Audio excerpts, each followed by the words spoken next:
I always loved the ocean, and I grew up in a city with a large port in Hamburg, but I came to marine science actually in a roundabout way.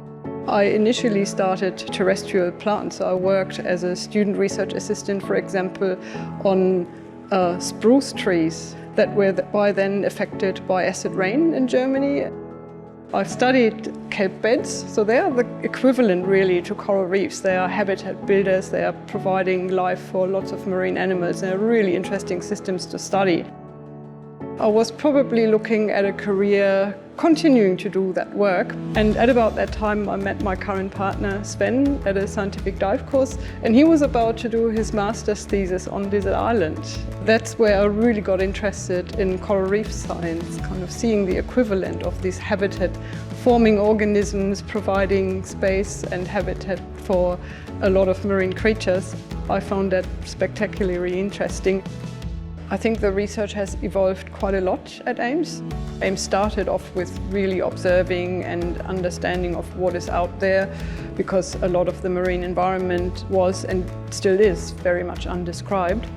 The focus was really on water quality and on the impacts of land runoff, but then obviously very soon it was becoming apparent what effect higher temperatures from global climate change have, and ocean acidification and so on.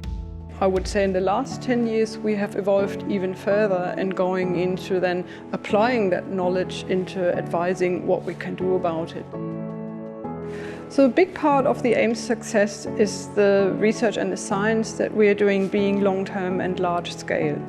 So that research is foundational. It provides the context for a lot of other smaller-scale studies, and also for doing assessments at the regional scale. Ames also plays a really important role in forming partnerships, and because we are such a small organization, I think that is really what also sets Australian science apart from other places in the world, that we are working on most big questions together as a team of various organizations. And I think Ames has played a really important role in bringing that scientific knowledge to managers, to decision makers and so on.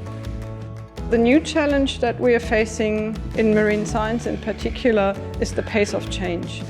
The environment around us, and the marine environment in particular, is changing so rapidly now, and in some places so significantly, that we need to pick up also the pace in our research.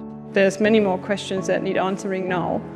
In my work at Ames, probably the project that most defined me was being part of the Marine Monitoring Program. And in about 2016, we started discussing the prospect of reef restoration, and that was built on Madeleine Van Oppen's groundbreaking research on coral-assisted evolution. I'm very proud that I was part of the inception moments of that program. I always seen myself more as a facilitator of research than the star in the spotlight. It's very humbling to receive this award. I totally wasn't expecting it, and I'm proud that I got the reward.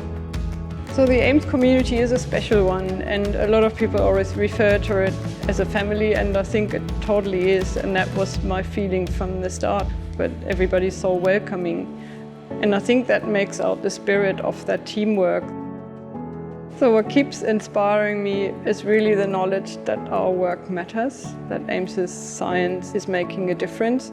That's really what keeps me getting up in the morning.